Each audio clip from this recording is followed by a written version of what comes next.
Cyber నేరాలు సమాజానికి ముప్పుగా పరిణమించాయని CM Revanth Reddy అన్నారు. ప్రతి క్షణం ఎక్కడో ఒక చోట సైబర్ నేరం జరుగుతుండటం ఆందోళన కలిగించే అంశమన్నారు.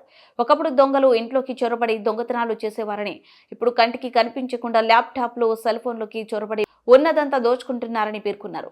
గత ఏడాది దేశవ్యాప్తంగా సైబర్ నేరాల్లో 22,812 కోట్లు దోచుకున్నట్లుగా అంచనాలు ఉన్నాయని తెలిపారు. సైబర్ నేరాలకు అడ్డుకట్ట వేయకపోతే భవిష్యత్తులో పౌరులకు, ఆర్థిక వ్యవస్థకు తీవ్ర నష్టం వాటిల్లే ప్రమాదం ఉందన్నారు. Telangana cyber security bureau, society for Cyberabad security council ఆధ్వర్యంలో హెచ్ఐసిసిలో ఫీల్డ్ 2025 పేరుతో బాధితులకు రక్షణ కవచంగా సైబర్ భద్రత, డిజిటల్ భవిష్యత్తు అనే అంశంపై 2 రోజుల పాటు నిర్వహిస్తున్న సదస్సును సీఎం రేవంత్ రెడ్డి మంగళవారం ప్రారంభించారు.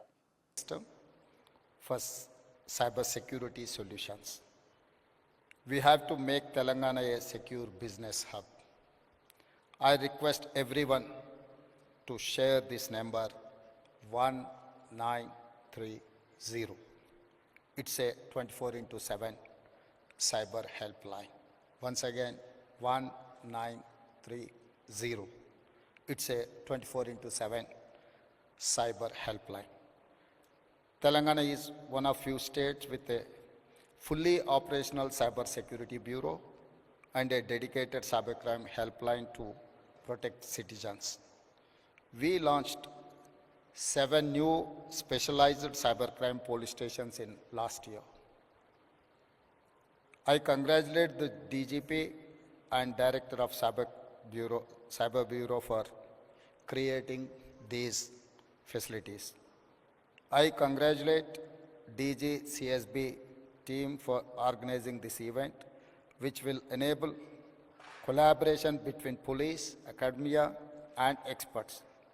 Let us work together to make Telangana a cyber safe state. మిత్రులారా, ఈరోజు ఈ కార్యక్రమం అత్యంత కీలకమైన కార్యక్రమం. ప్రపంచంలో నేరాల రూపు విధానం చాలా వేగంగా మారుతుంది. ఈ వేగంగా మారే విధానంలో మన యొక్క పరిపాలన విధానాలను మార్చుకొని సమాజంలో వస్తున్న సవాళ్ళను ఎదుర్కోవడానికి అవసరమైన అన్ని ప్రణాళికలు మనం సిద్ధం చేసుకోవాలి.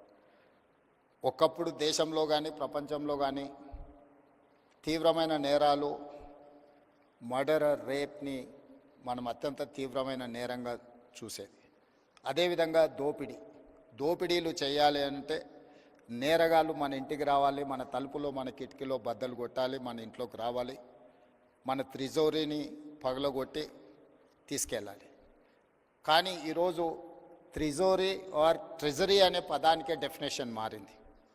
ఈరోజు మన త్రిజోరీ, మన ట్రెజరీ మన కంప్యూటర్ లేకపోతే మన మొబైల్. సో మన కంప్యూటర్ని, మన మొబైల్ని మన ఇంటికి వచ్చి ఎత్తుకెళ్లాల్సిన పని లేదు. వాళ్ళు ఎక్కడున్నా కూడా they can enter in to your computer or otherwise your mobile. మీ త్రిజోరీలో, మీ ట్రెజరీలో ఉన్న ఎలాంటి ఖజానానైనా దొంగతనం చేయడానికి నవడేస్ సైబర్ క్రైమ్ అనేది ఈ నేరాల రూపు మారింది. ఈ నేరగాళ్లను పట్టుకోవడానికి అవసరమైన విధి విధానాలను రూపొందించుకోవాల్సిన అవసరం ఉన్నది. ఈ విధి విధానాల రూపకల్పనలో సైబర్ సిటీ 25 సంవత్సరాల క్రితమే మనం హైదరాబాద్లో ఏర్పాటు చేసుకున్నాం. ఈరోజు సైబర్ నేరాలను నియంత్రించడానికి కూడా ఈ దేశానికి ఆదర్శంగా మొదటి స్థానంలో తెలంగాణ రాష్ట్రం ఉన్నది. మా పోలీసు అధికారులు ప్రత్యేకమైన నిరంతర కృషి చేయడంతో ఈరోజు దేశంలోనే సైబర్ క్రైమ్ను నిరోధించడంలో తెలంగాణ రాష్ట్ర పోలీసు విభాగం ముందు భాగాన నిలబడ్డది. ఇది మేము చెప్పడం కాదు, కేంద్ర ప్రభుత్వమే గుర్తించి మా అధికారులను అభినందించింది. కానీ ఇది సరిపోదు. ఈరోజు జరుగుతున్న నేరాలు ప్రతిరోజు, ప్రతి గంట, ప్రతి నిమిషం కాదు, ప్రతి సెకండ్ సైబర్ నేరాలు జరగడానికి అవకాశం ఉంది. వీటిని నియంత్రించాల్సిన బాధ్యత మనందరి మీద ఉన్నది. గతంలో పోలీస్ వ్యవస్థ చేజింగ్ సెల్ లాగా ఉండేది. ఒక నేరం జరిగిన తర్వాత నేరగాళ్లను పట్టుకోవడానికి అవసరమైన ప్రణాళికలు పోలీసులు సిద్ధం చేసుకునేది. కానీ ఈరోజు నేరం జరిగిన తర్వాత పట్టుకోవడం అనేది సైబర్ క్రైమ్లో అంత ఆశామాసిగా లేదు. ఎందుకంటే గతంలో ఫిజికల్ క్రైమ్ అనేది with in the state, with in the village or with in the ఏరియాలో జరిగేది. సైబర్ క్రైమ్ అనేది sky is the limit for crime. ఏ దేశంలో అయినా ఎక్కడైనా ఉండి ఏ నేరమైనా చేయొచ్చు. ఆ నేరం ఎక్కడి నుంచి జరిగింది కనుక్కోవడం ఒక ఇబ్బంది అయితే, నేరం చేసిన వాళ్ళని గుర్తించడం రెండవ ఇబ్బంది అయితే, నేరం చేసిన వాళ్ళని పట్టుకొని శిక్షించడం మూడవ ఇబ్బంది. ఇన్ని రకాల ఇబ్బందుల నేపథ్యంలో నేరం జరగకుండా నిరోధించాల్సిన బాధ్యతనే మన పోలీస్ వ్యవస్థ మీద ఉన్నది. ఈ పోలీస్ వ్యవస్థ కూడా ఒక రాష్ట్రానికి పరిమితమైన విధానాలతో మనం ముందుకు వెళ్ళలేం. ఈరోజు దాదాపుగా 14 రాష్ట్రాలకు సంబంధించిన పోలీస్ అధికారులు ఈ సమావేశంలో పాల్గొన్నారు. దేశం మొత్తం ఒక యూనిట్గా ఈ సైబర్ క్రైమ్లో పనిచేయాల్సిన అవసరం ఉన్నది. కోఆర్డినేషన్ కూడా చాలా అవసరం ఉన్నది. ఈరోజు సోషల్ మీడియాలో వస్తున్న డీప్ ఫేక్ న్యూస్ సమాజంలో చాలా వైషమ్యాలను రెచ్చగొట్టడానికి ఉపయోగిస్తున్నారు.